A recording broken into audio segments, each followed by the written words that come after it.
So today what we want to do is we want to brief you on pretty much the nuts and bolts of this project. And then we're going to talk a little bit about the content of the professional development you all are going to provide to your cohort teachers.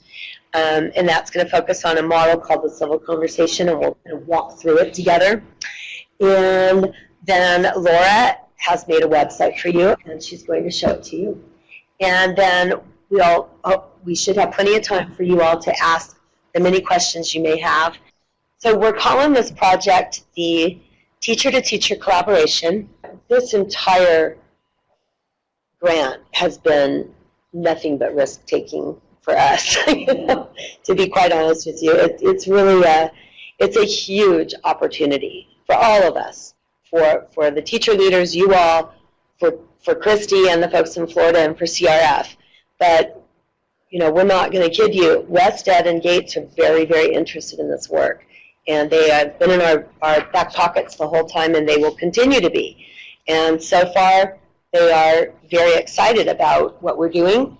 The focus of our project, I think I may have told you earlier, we are the only discipline-specific grantee in this cohort. Everyone else is sort of more kind of general literacy, general professional development. The National Board of Teaching Standards, they're in it. ReadWorks is in it. National Writing Project, Teaching Matters. But we're really the only ones that drill down on a content area. Our friends at Facing History and ourselves are the other content area people, and wouldn't you know it, social studies, they are in a cohort right before us. So we are also working, we're going to start working more closely with Teaching History and ourselves on this project, and I think that's going to be really exciting. We're planning to do a couple of things in concert together. So for those of you that know Facing History, that'll be a big bonus, that you'll get some of their expertise and help too. Laura, you want to go over the next sort of nuts and bolts? Sure. Nuts and bolts project. I mean, you all, most of you, right, participated in that first little kind of overview thing that we did a while back. So you know that we're going to be impacting 300 teachers and in your cohorts, and then face-to-face, and then about 15,000 teachers kind of virtually. So we have a lot of teachers we're going to be impacting with this work. So you all are our teacher leaders, and those are the folks who will be leading the cohorts.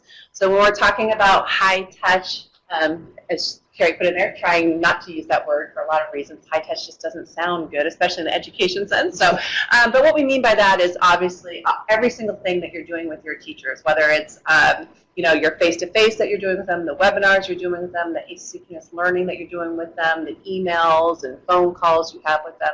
That's what we mean by high touch, and that's what you're going to be doing with your particular cohort of teachers. Right now, we're sort of calling that group the cohort teachers, because they're going to be in it for repeated activities with you.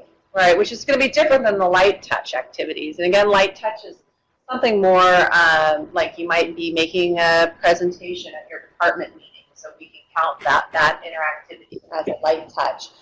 You might be attending a conference, or maybe you're leading a Twitter chat online, or posting something on Facebook, some resources on Facebook or Pinterest. Those are all considered light touch activities, and we can track those and count that towards our 15,000 teachers that we'll be trying to pick. So those teachers are sort of one and done. Yeah. You'll see them once, or you may not ever see them. How many of you are familiar with our publication, Bill of Rights in Action? We're going to sign you up for the Bill of Rights in Action. It's a publication that we do quarterly, and it has lessons in it, and it's mainly for high school. So, we'll do something else with you, Laura Gonzalez, but it's mainly for high school, and it has articles and activities for the government course, U.S. history, world history. And we have over 40,000 teachers who subscribe to that publication. One of the things that we're going to do for those teacher leaders who are interested is we're going to give you opportunities to look at articles before they're published, make comments, write up tips, things like that. So we're going to make, you're going to be famous by the end of this project, and we'll count those things as that sort of light touch when you do something that's published, and we'll put it out there to the universe, and it'll get picked up and move forward. So I think it's going to be really kind of exciting to see what we come up with. And like I said, people are going to know your name. And actually, it's a really cool publication, as Carrie's saying. It goes out 4 times a year for free. And at the end, I'll show you, or I'll just email you all a link to all the archived versions of it. They always have a great lesson and a discussion and activity as well. So I'll make sure I get you a link to all our archives on that. So the role of the teacher leader, obviously you're going to be leading, but you'll also be learning, and that learning and that growing and that collaborative piece is a really important part of this project.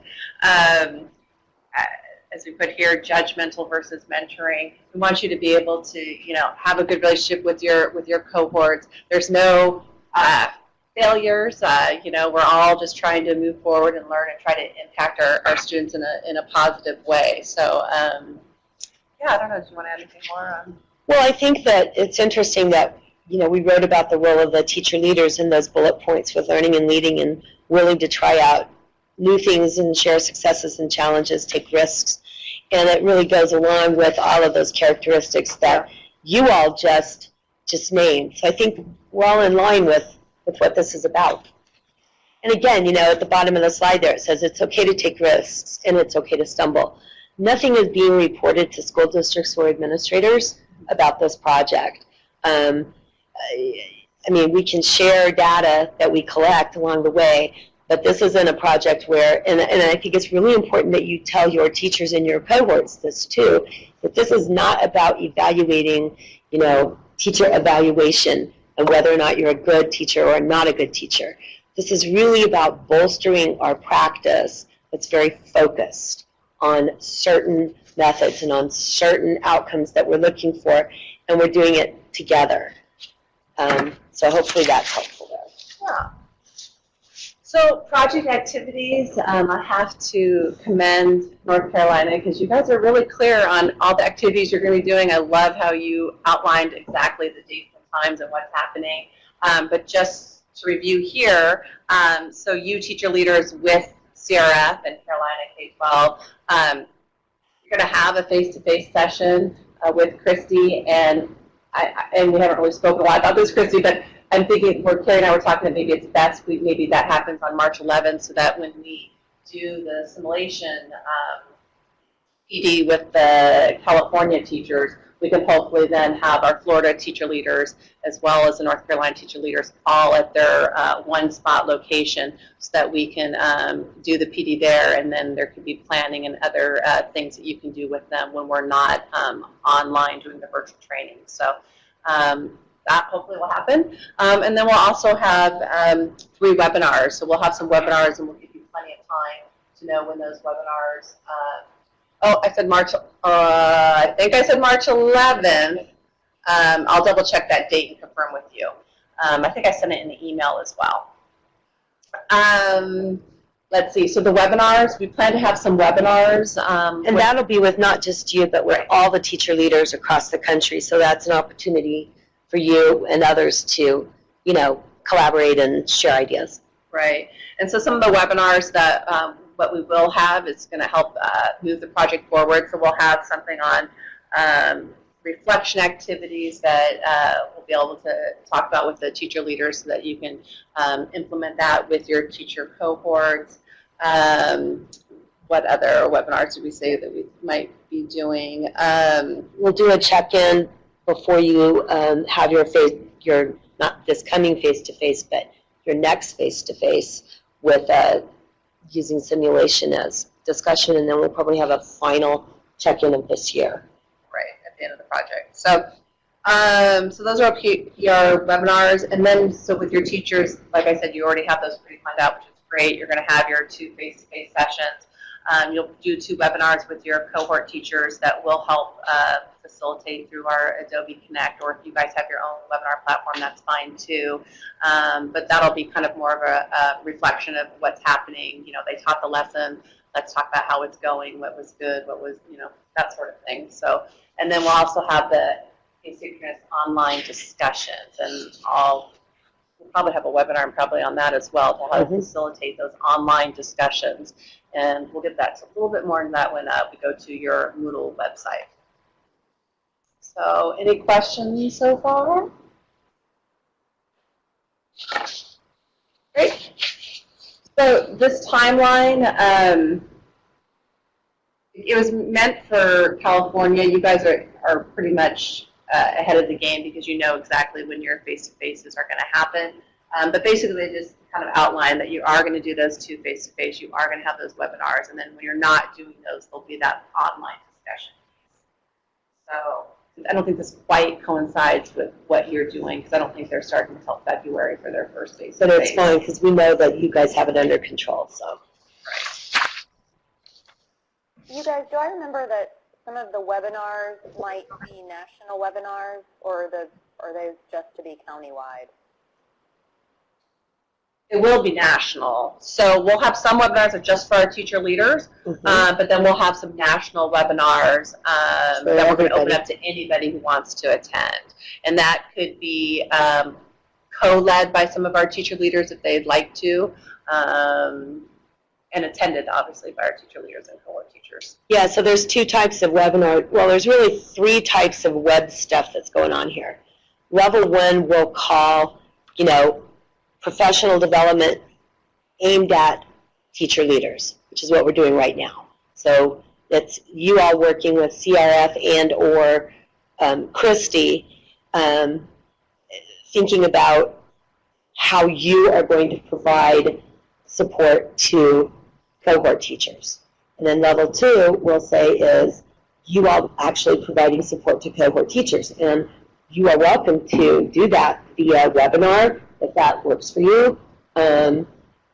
We'll set you up with that with our Adobe Connect and get everything done. If you want to, you know, have a follow-up webinar meeting with your teachers, that's great. And then the website that Laura will show you will also provide ways for you to communicate and have ongoing communication with the teachers who you are leading. And then the 3rd level of, we'll call it webinar, is when we do, let's say that we as a national project want to share a civil conversation with the rest of the world, and now we've learned a lot about how to do it in the classroom effectively. So we have a couple of teacher leaders, who knows, it could be Jamie in North Carolina and Liz in California, who team up and they do a national webinar, and we promote the webinar and hope to get, you know, 100 teachers from around the country to come to your webinar. And that would be what we're calling the light touch activity. Because they may or not be teachers who are in one of our cohorts, just random teachers who are interested in learning about that thing. Does that make sense? Did I confuse you, or was it clarifying? Or did I just numb you? They said good. Okay. All right. We did talk a little bit about the light touch activities. These are just some of the ideas that we have about it, and we'll circle back to that later. I think right now we just want to kind of get these cohorts set and get you working with your more intensive groups of cohort teachers. All right, so evaluation. There's a lot of little things that need to be done, but none of it is really overwhelming.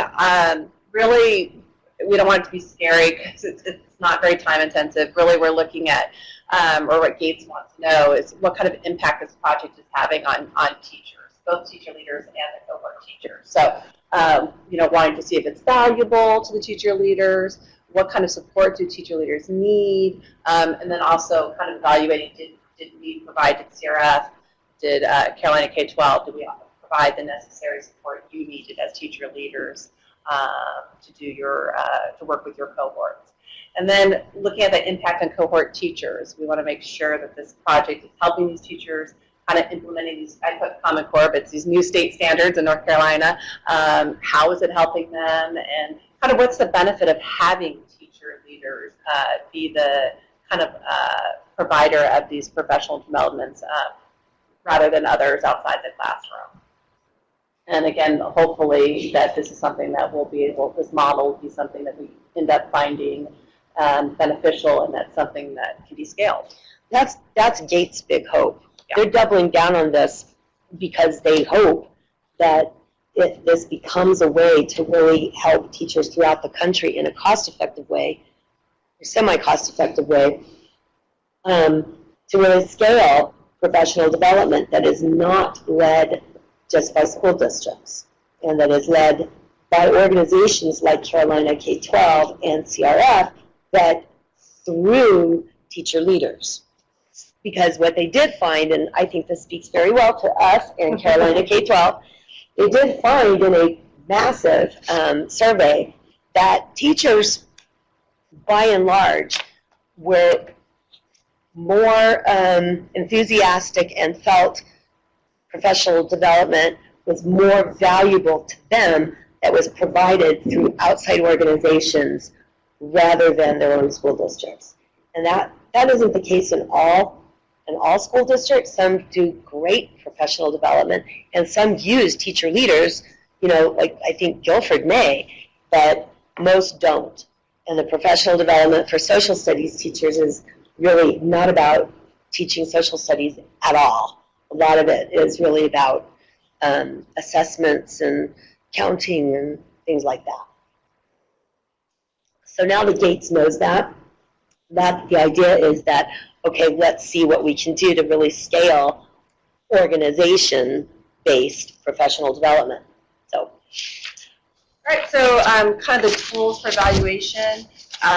There's going to be a flash survey for both the teacher leaders and the cohort teachers. So that'll happen at the end of project, and it'll basically be on what we talked about before, what kind of impact that this project has had on teaching, and did you get the kind of support you needed, that sort of thing. So that all will happen at the end in May or June. We're not sure. It's whenever Westside gives it to us.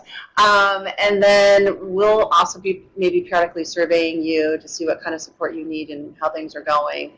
And then lastly, there'll also be a before and after reflection rubric. I don't know if you guys got all those attachments. I know I kind of bombarded you with attachments, but there's an attachment called CCSS Instructional Practice Guide. That's one of the tools that WestEd had given us as an option to kind of evaluate what's happening from this project. And really what we're thinking about doing with it, with all of our cohorts, is something really kind of not threatening. We just ask people to self-reflect, get a lesson plan where they've used discussion prior to participating in this project, and try to go through this rubric, instructional rubric, and then do it again at the end of the project. And then that way we have some information to see whether or not there's been some sort of impact. That's kind of what we're envisioning for this, that CCS instructional practice guide, and how we might use it. Okay, and then so that's a little bit about the teacher leaders, teacher cohorts. The only thing that I don't think we mentioned is the tracking, and I'll show you that on the website. There's you as the teacher leaders will just be tracking the different things that you're doing with your teacher cohort. So if you're having a face-to-face, you're going to want to track that. Yes, I had a face-to-face on this date. This is how many teachers were there, etc. And I'll show you that spreadsheet when we get to it. It's going to be on your website. So that's that. And then the all grantees, we talked about that pre and post. We're not going to be using North Carolina as the evaluation piece that we have to do the 6. yeah, so that same rubric that Laura mentioned, it's a simple thing, and it is geared for history social studies, which is great. And so there's really 3 parts to it. The first part is a core action 1, and it's really focus each lesson on a high quality text. So all the discussion activities that we are going to be using involve students working with text. And then the second part is around questions and tasks that go back to the text. And again, Jamie and Lindsay, I know that you have done the deliberation and democracy, so you know what we're talking about when we talk about discussion activities that students have to use text and go back and reference text. So we're really in really good shape. And then the third sort of set of things that teachers will think about are providing all students with the opportunities to engage in the work of the lesson. And we think that's really key in discussion, which kind of leads into, the next thing that we're going to talk about, in that we've decided that we should use discussion as our focus for everyone. Academic discussion. It's deeply embedded in all of our standards in California and in North Carolina and in Florida. And doing it as, a text-based activity, and doing it in a way that involves all the students. The questions here, we at first offered you a couple of different options. You could focus on scaffolding text or discussion or assessments. And very soon we found that almost all of the teacher leaders wanted to do discussion. And so why we chose discussion? Well, I'll answer the question. We chose discussion because everybody did, and because we started thinking about, that it is, if you're doing really good academic discussion that's text-based, you're going to have to scaffold text anyway, and you're going to have to figure out ways to assess. So it sort of encompasses the three different things that we were thinking of. Just as a question to you all, what are some of the challenges of using discussion as a methodology that you see in either your classrooms or know that teachers have? Well, I'll speak to that first. If it's going to be text-based, which it should, the struggle, the challenge is the reading level of the students. If they can't access the text, or the teachers don't have the skill set, especially in social studies and even finding English teachers, they don't have the skill set in some cases to help students access the text, then the discussion just flops. Right. What else? So that's a huge challenge. I mean, I feel like teachers are definitely, they want to do this. They want they understand the value. They buy into it, but the students' reading levels really is the biggest hurdle in most cases. This is Christy. I think that's absolutely true. And I think also there's the issue of assessment. How do you, at the end of the discussion, assess what students learned? How do you know that they actually learned something? How do you document that? How do you grade a discussion? Those types of things, I think, can be an issue. And then the other thing that I often hear from teachers is a fear of discussion, particularly discussion surrounding controversial issues, which I think is the best kind of discussion. It's where the fire is at in a classroom, but it can also get a little tricky, just depending on what the content is. Totally agree, knowing Christy. how to deal with, especially in this state, which is a very 50-50 ideological state. How do you deal with it in such a way that you don't have parents beating down your door ready to burn you at the stake? This is. I know, it's often like this. I was just going to piggyback on that, and I think as a classroom teacher, another thing that kind of instills fear a little bit along with what he was talking about is the management issue in general of a discussion, whether it be behavioral management, various reading levels, being able to engage all students, assessment, like Christy mentioned. So it's just not something that's easy, and oftentimes I think that deters some teachers. And then I would we also have say something else. that something that goes along with all of what they were saying is the equity of voice in the classroom, to make sure that you're not only a moderator in terms of keeping in touch with who's saying what and how are you going to assess that, but what viewpoints are being expressed, and training yourself and training the kids in terms of using a text as support as opposed to just an opinion-based discussion that a lot of times can lead to those issues that we were talking about. Oh my God, that is so huge. And the problem is you're trying to teach young people that, and look at the example adults are setting. You know, we can't speak to one another anymore who don't agree. You know, it automatically goes into a Facebook rant or Twitter rant or whatever. So I think these are, you know, it's a really, really, really important skill to learn. And I think, you know, adults in our world have shown how important. What happens when you don't learn it? Maybe that's what we've shown. I don't know. You know, I'd have to say, I was just quickly reading over some of the responses to the prompt, and you guys are right on there exactly what people, what the other teachers are responding about some of the struggles that they're having. So I'll make sure that when we get them all that we share them with you so you can see. So actually, before I forget, if you could remind your teacher cohorts to respond to that. I think we have 27% from North Carolina right now have responded to that prompt, including the teacher leaders. If you guys can respond in writing, that would be awesome, so we can kind of collect all of those thoughts and then share them with everybody.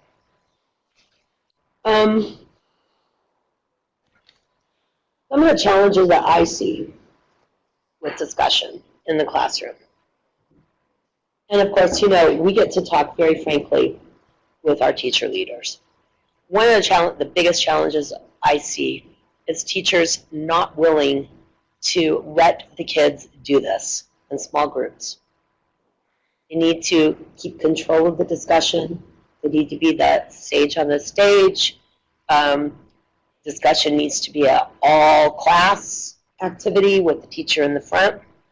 And sometimes discussion in some teachers' minds is, you know, the questions at the end of the chapter, and I'm going to read the question out loud, and some kid's going to raise her hand, maybe 2 or 3 kids, and I'm going to call on that one. That one's going to answer, and it's either going to be right or wrong, and I'm going to tell the student if it's right or wrong. Then I'm going to go to the next question, and I'm going to do the same thing. And that constitutes discussion. And we are not in any way, shape, or form talking about that type of discussion. The other thing that is challenging is for teachers to understand that to assess discussion does not mean that a student has to stand and deliver in class, so that you can, you know, evaluate the actual speaking skills, the tone, evaluating speaking skills in terms of kids using those skills to present information to a large group. That is different than having students work, you know, to read a text, analyze a text, and then be able to talk about the text with their peers. And so I already saw this in our LA group, where we were getting a lot of examples of classroom discussion where it was really about the students, you know, presenting. And we're talking about sort of 2 different things here. So I'm looking forward to drilling down on this a little bit with you all and with everyone else to really think about what does it look like in a classroom when all students are engaged in academic text-based discussion. And I'm hoping that we can sort of paint a picture of this together as we move through this project, and be able to show that to the world. You know, what does it look like, and what is it not? One of the questions, too, is what are the benefits of discussion? Well, we know from a lot of research, and I'm preaching to the choir here, you know, the research in civic education alone talks about the importance of students discussing, issues that matter to them. And it does so many things. It's a confidence builder. It's a life skill. It certainly, if done well, broadens students' perspectives about issues. Back to what Christy was saying, students start valuing different perspectives. They have understandings with people that you can agree to disagree and still respect each other. And I definitely see this as a huge issue right now after this post-election of, if I don't agree with one thing that Laura says, Laura's just out of my life. Can't stand her, want nothing to do with her. And it feels like we've got this tension right now in our country and in our democracy. So I don't think there's anything more important than we could be doing right now with this grant than focusing on, this type of discussion. Some things that we've discovered in our work. One is that every student needs to participate. Again, that goes back to, the teacher who's standing in front of the class and asking the questions, and the same students are answering the questions over and over again, and the teacher's absolutely delighted that the kids get it. And that just doesn't do it. The other thing is the old cooperative learning model. I don't know, I'm pretty old.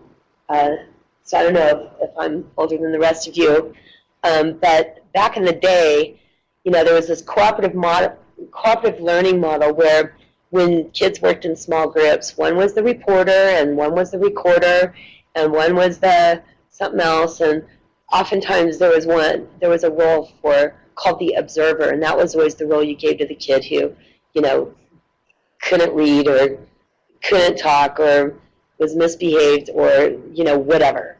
That was like the loser role. And we're talking about more of an academic model of cooperative learning, where all the students are responsible for participating, even if they're struggling. And one of the things that I think teacher leaders are going to have to really think about are ways to do that. We had a little debate on Saturday when we had the LA teacher leaders together around what's better, to group students who are all of the same ability level into a group, or to mix the groups up. And there are two schools of thought on that, and I think they're both correct. I think it just kind of depends on how you approach it. So these are questions that I'm posing to you now that before you meet with your teachers face-to-face, you got to kind of think these things through. Because you've got to assume that the teachers you're working with will not be as advanced as you are on some of this methodology. But we're not talking about putting students into groups and making one the recorder and one the reporter and one the observer. We're talking about putting students into groups, and each one of those students or pairs of students or buddy helper of students are going to complete the task, bottom to top. To do that, we know that it has to be structured. There have to be some steps that students follow. There has to be some rules that students follow around how to conduct a discussion, an issue-based discussion. And I know Lindsay and Jamie and Christy, and maybe, I don't know, Laura, if you were familiar with the Deliberating in the Democracy Project, but that was a discussion model that took 15 steps, 4 days in, and a certain kind of degree to be able to do really, really well in the class. Would you guys agree with that? There's a smiley face. So we didn't want to go that direction. We wanted to do something a little bit simpler. And I'm going to show it to you in a minute. But it does need a structure. A good discussion needs a structure for kids, and actually sometimes for adults. Mm-hmm. The other thing we talked about, or we've learned, is that the text or the content needs to lead the students to evidence-based and not just that, how do you feel about it? And that goes back to something I think Christy was talking about earlier about the rant, and it's all about opinions. So it's got to be structured in a way that guides students straight to that sort of evidence-based argument And that how do you feel about it question is the very last question that the students ponder. And there are times when it's best if students don't answer that out loud, when they just sort of answer it for themselves and go on with their day, you know, when it's a really, really, really hot topic. Sometimes it's best for the students to go ahead and look at the different perspectives. Sometimes it's best to put the students in a particular role so that they are forced to look at different perspectives. And then in the end, you know, okay, what is your opinion?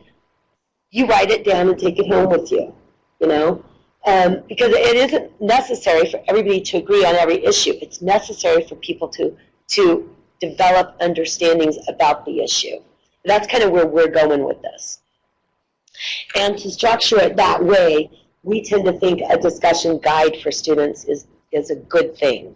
And maybe they can lose the guide later, but at first, until they are trained and skilled at it, follow the guide.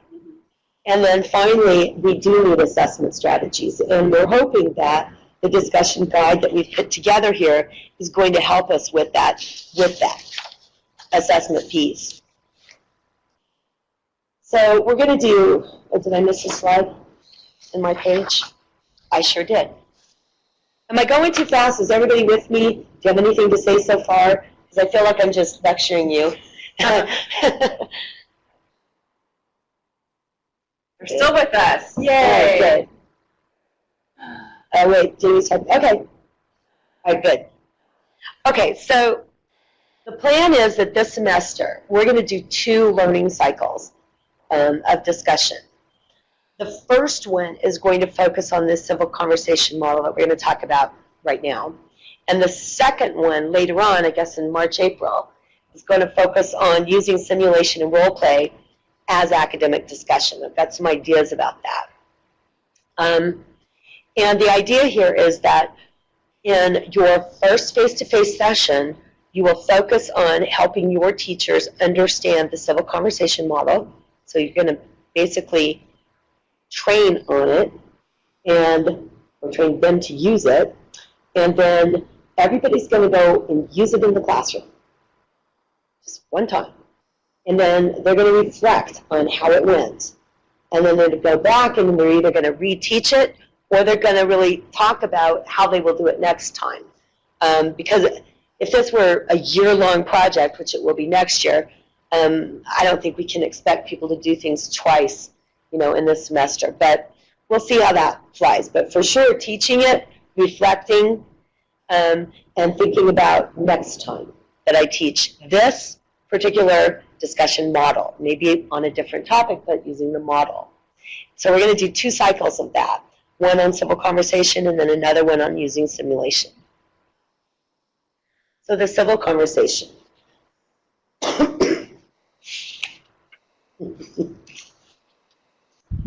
All right, so it's a very simplified version of the structured academic controversy, the SAC, that was used in deliberating in a democracy. And Laura, don't feel left out. You don't even need to know what that is. From here, I don't have to mention it anymore. So the ingredients of a civil conversation. And we're going to give you, we're supplying all the teacher leaders and teachers with a little library that we're going to show you of different articles that can be used with this method. But you can also create your own readings with it too. The ingredients are: the reading must present at least 2 perspectives on the issue. It needs to present some kind of question for students to explore.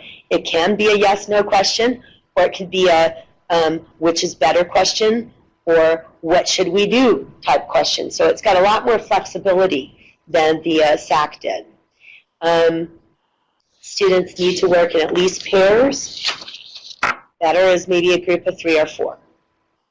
And it is structured with a discussion guide. So let's take a look at the discussion guide. You got it? This is the teacher, kind of the teacher lesson plan for conducting the civil conversation. And it just provides an overview, and I'm not going to read this, you know, to you. You can look at it in more depth later and ask questions of us or Christy or whomever. The objectives are maybe important, though, because it's really about helping students gain a deeper understanding of an issue. It can be controversial, oftentimes is, but not always, because we also have some sort of historic topics that aren't necessarily controversial, but are interesting. They use close reading skills to analyze the text. They present different claims back to the text. And of course, they're developing speaking, listening, and analytical skills. And the idea is that they're identifying common ground among differing viewpoints. So it's not necessarily that they're trying to agree and reach consensus, like I said before. They're identifying places of common ground. The format,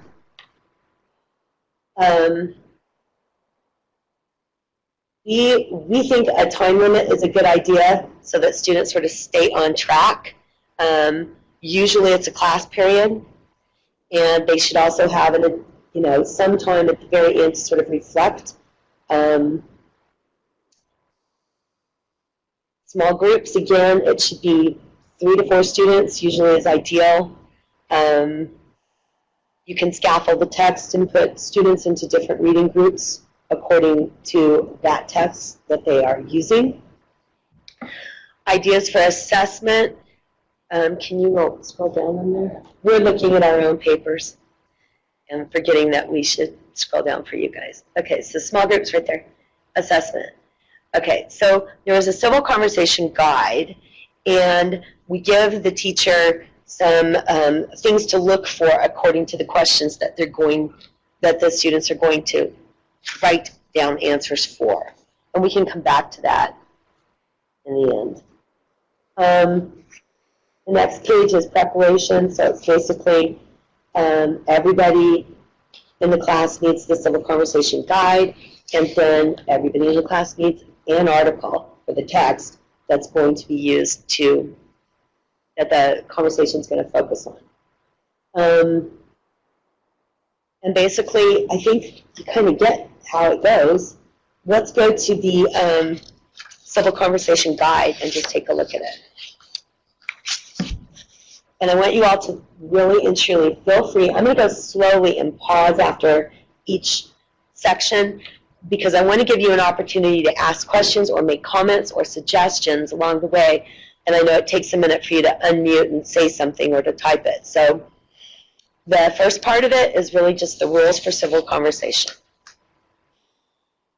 Telling the students, read the text closely. Everyone should participate in the conversation, should listen carefully what others are saying, ask clarifying questions if you don't understand something, be respectful, and refer to the text to support your ideas. Those are the rules. So the students just basically write down the title of the article that they're reading, and then before they start the discussion, they read the entire selection, just getting the gist of it, and then they reread it and do a little bit of annotating.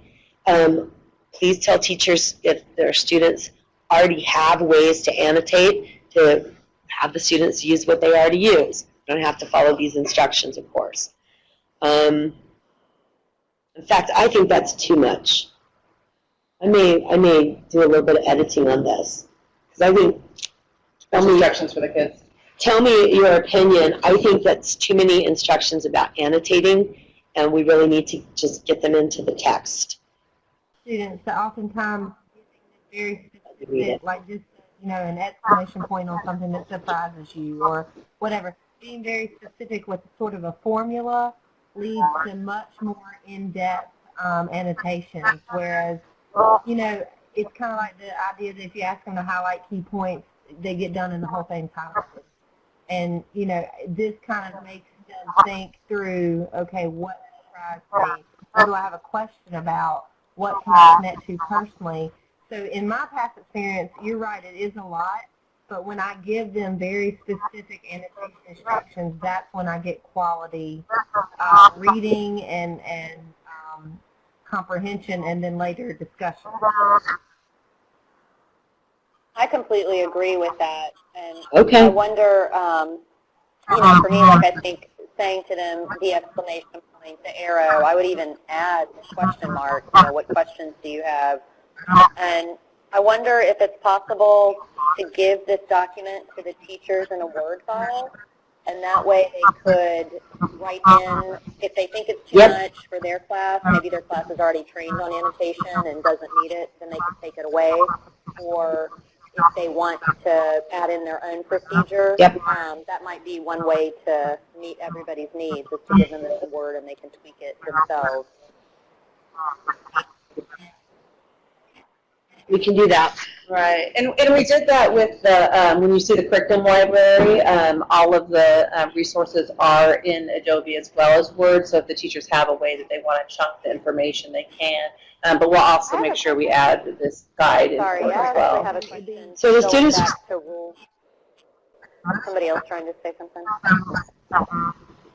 I'm good. Go ahead. Going back to the rules for civil conversation, and this might be more a question for me and Jamie and Laura. Do you feel like your teachers are going to need any preparation on how to teach the students those rules themselves? And I don't know, guys, if CRF has anything like that, but I think, for us at Carolina K-12, for classrooms that aren't used to doing this, they don't, maybe a student doesn't understand what it means to actually listen. What does it look like to actually ask a clarifying question? We actually have an activity where you can train students on the procedures of actually getting up and getting into a group, of actually sitting down and what it means to be respectful specifically.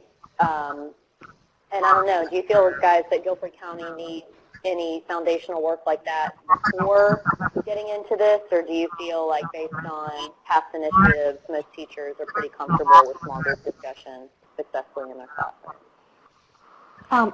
The point I was going to jump in on is kind of exactly the same thing. I've taught another workshop in which we do this same sort of, a heart beside the things that you love, a question mark, an exclamation point. This is something that's really good for teachers. I think that there's a lot of things within this that you can break down and that teachers can practice even before they're officially doing the lesson that they or the lesson that they implement. I think that this is really, really important for us to emphasize with our teachers that come into the workshop. I know here in Guilford County, a lot of these are coming in from Title I schools. And so this scaffolding, I think, will be so important. And as well as we can break it down and offer it to teachers in small increments so that they can do the same for their students, will be so important in terms of the true implementation of this and how meaningful it can be. Christy, could you please share all that with us, and would it be okay with you if we posted it in the resources section? Because I think that those tools that you're talking about could be useful to all of our teacher leaders who find that, and they can also point their teachers in that direction. We don't really have anything like that, and part of our collaboration is really when you have resources that we don't have, please share them and allow us to share with others. Is that okay? For middle school teachers and high school teachers, but literally some students aren't used to getting into groups and having conversations and don't necessarily know what that looks like. So we have activities to practice getting into groups, to practice asking questions, to practice, what is respect, what is disrespect. So I'll send you all of that, and that way folks, if they need that level of foundational work before getting this, then they can do that with their students first. Wonderful. And Laura, based on what you were talking about sort of scaffolding, pre-scaffolding before the kids actually hit the lesson, if you come up with things for that, or decide to do extra stuff there, please share with us what you do, because this is all part of this project of us collaborating with you, because we intend to learn a lot from all of you. We do not, CRF in no way, shape, or form purports ourselves to be the experts in our stuff's the best stuff. Our stuff is always improved by people like Christy and certainly by teachers. So please share, and then we will put that out there, and that also kind of counts as, look at what our teacher leaders are already doing. Yeah, and I really like your idea, though, of using this sort of scaffolding method on other, you know, in any other thing that they're doing in school or anything they're reading, because then it becomes second nature, so that when they come to something like the civil conversation, they already have that in their toolbox and they know how to utalize it. So that's a really good idea. So the students are still not discussed yet. Looking at these rules, sorry, go ahead. They are super vague, and I think if you handed this to an AP class, you would be able to fly and it'd be wonderful. But I think about my students, and you know, I think for it to be effective in the best way, that we would have to break it down. And what I'm picturing is almost like a week-long sort of every day the bell ringer is a different step here, and then on Friday actually trying to do the civil conversation, if that makes sense. So, you know, every day having like a little mini lesson to work on one of these skills, like even active listening. You know, I've done little small assignments for my students to teach them how to actively listen to what someone else is saying, because they're used to texting everything back and forth. So teaching those kinds of skills. And the last one is the one that my students would really struggle with, referring to text to support your ideas. Making that connection is so important and aligns so directly to our standards in North Carolina, but my students struggle so much with telling me why something is what it is from what they just read, you know. And so I think what I'm picturing is like you said, the scaffolding part, and just skill by skill building up to this activity. I don't think we'd be able to jump right in my classroom. And I guess, you know, I assume other teachers in Guilford County and all over the country might have that same idea. Whatever you do, just please share it with us. Right. Because everything that you're saying, we know other teachers are going to feel the same way. And if those resources are there at their fingertips and they can, you know, in fact, you know, I think after you all, well, two things. Once you have time to digest all of this and kind of put your agenda together for your training, I hope that you will share that, because we would like to share that among all the teacher leaders, you know, so you can kind of share ideas from the get-go.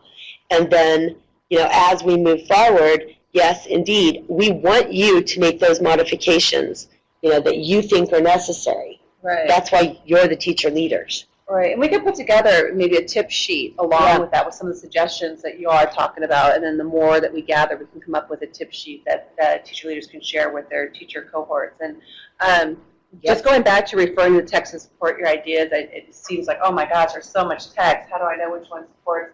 We've had some teachers who are deciding that they're going to add line numbers to it, or they're going to add paragraph numbers so that students can focus, like, okay, where was it in the text? And they can point to it specifically. So that's just one of the ideas that the teachers came up with when we were having this PE lab a couple Saturdays ago. Yeah. So then the student is basically, you know, the selection is about. So do they have the basic idea of what this reading is about? Then extracting some main points. And then in the reading, I agree with. So now they are having to, in the reading, I agree with. What do you agree with that's in the reading? So it's a sort of gentle way of sending them back to the article. And then number 4 is, oh, we got to move that. Yeah. I know, we just kind of, there we go. And then they do the same thing in the reading, I disagree with. And then this next question is really a hard one. What are 2 questions about this reading that you think need to be discussed? And then we remind the students that the best questions for discussion are the ones that have no simple answer and that can use the text as evidence to answer. So, you know, this is kind of a big one, and the kids have to really think about this. But this is also absolutely aligned with all these new standards, where the students are, and with the C3 inquiry art, where the students are supposed to be formulating questions about what they read. So once students can do this, wow, it's going to be great. But it is going to take practice.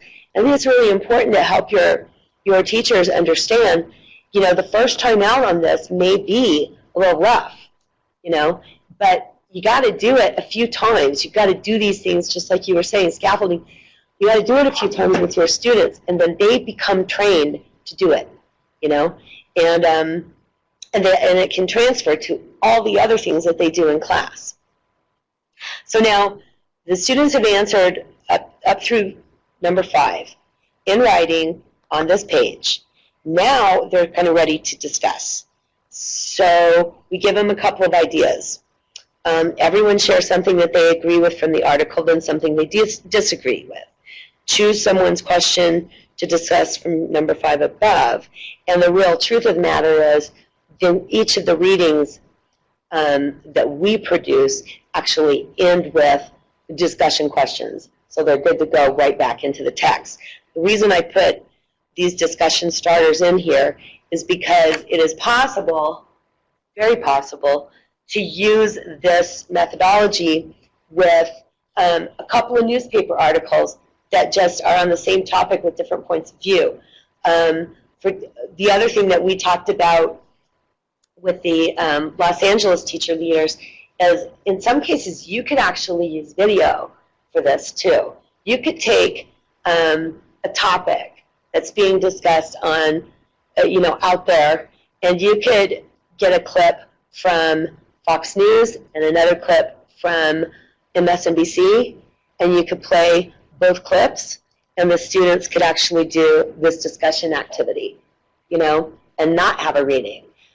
Because one of the things that I think is really important, this is just me, but as social studies teachers, you know, I think it's our duty to make sure that every single kid has the opportunity to develop the critical thinking skills and the communication skills that this sort of activity provides, even if they can't read well.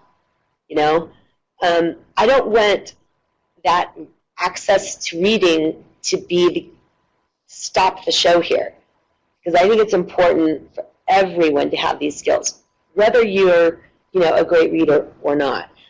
And so I'm hoping that, you know, people can expand their minds to, okay, you know, I've got a group of special education students who are not going to be able to read one of these readings or even newspaper articles because of the reading level.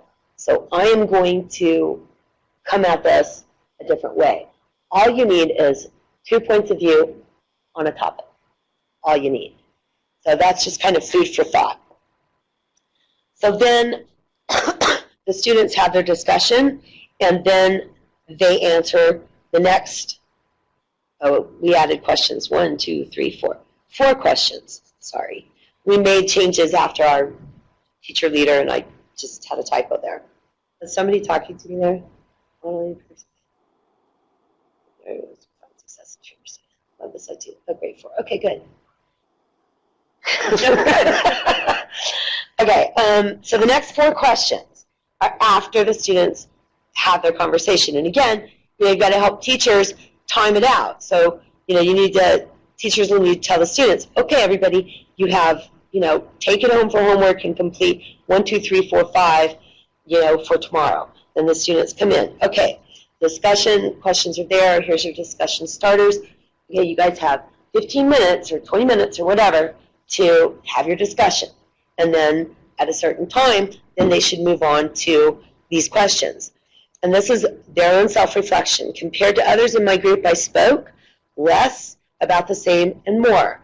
And teachers need to help students understand that the best discussions are when everyone talks about the same amount. We have teacher leaders here who use talking chips and all kinds of different things. Right. So that the kid who talks the entire time, you know, has to back it off a little bit. We're talking chips. Yeah. So I don't know, whatever methods you all have for that, or if they're necessary, that's why you're the teacher leaders. We defer to you. And if you have suggestions for that, we can also add those under the teacher resources. I think I have a couple that people have sent me so far. But I think it's also really important to set it up as an expectation. When the teacher is introducing this activity to the students, you know, you're going to be graded on this. Well, I'm assessing this, you know, and the way I'm going to assess it is I'm going to collect your discussion guides and I'm going to read everything that you wrote on that discussion guide. And if I notice in your group, everybody says less than others except for one person who says more than others, that's not going to bode well for your group. So you guys need to work it out. And if, Carrie's talking too much, then, Laura needs to say, Carrie, let's hear from Adrian. So, again, we're putting the responsibility back on the students. Number 7 is some of the ways I added to the discussion. So now students have to really think about, what did I say that was meaningful in this discussion? What did I do to promote this discussion? And then number 8, what did you learn about the topic from the civil conversation? And a reminder, be sure to reference the text. Oh, good, Adrian. I'm just looking at this, and I think another thing that would help struggling readers is some sort of note-taking place in this during the discussion. I don't know what everybody else's thoughts are about that, but kind of a place where, this person agreed with me, or this affirms my thoughts, or things like that. Yep. Just a simple place to kind of take notes on what's happening. And I think that might help. I think that's a great idea. I think maybe I can try to fit that in. I'm trying desperately to keep this at 2 pages. Let me see if I can put that in here in the direction or use another somewhere. piece of paper to take, to take notes. Yeah, that's great. Number 8 is, what did you learn about the topic? Like I said, back to the text. And then number 9, what common ground did you find with other members of the group? And so that's kind of it. And then you can swap out different articles that would work. Wait for struggling. Wait a minute. It will be able to. So you guys already have like some already packaged articles and things like that? Yes. Yeah. We're going to show it to you. Okay. Yeah, they're already done. And yeah. And then I'm going to talk to you about a site too. Yes, I do like it. I think that it's broken up where the teachers can kind of easily hold students accountable for their preparedness for the discussion. It's also not too cumbersome, which is always nice, because the students don't want to, you always talk about these controversial issues and the students get excited about it, but they just want to get to the talking, But I think this causes them to organize their thoughts in a sense. And then, like I said, if there was just a place for them to kind of take notes while the discussion was going on. Okay. And it could be something that they record, that they're kind of writing on question 3, question 4, and question 5. I mean, it could work that way, too.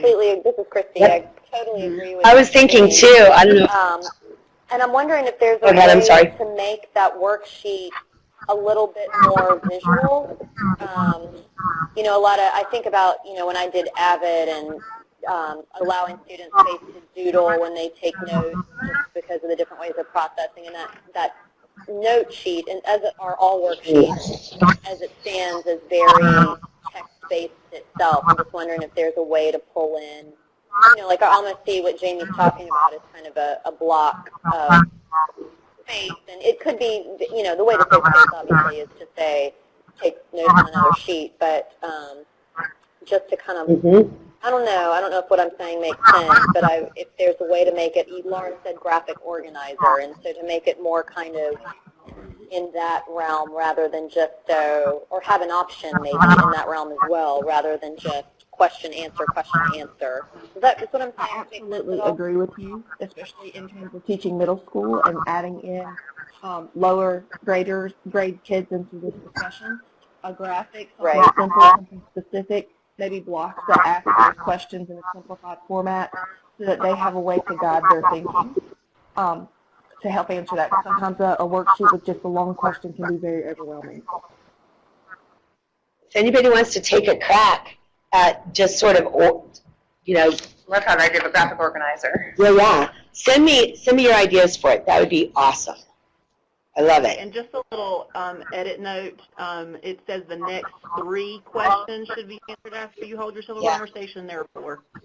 Yep, thank you. Sorry, guys. We added one after our last teacher leader meeting, and We can't do the so project. now we're gonna redo it again. Yeah. We're That out. was- this is really, really good.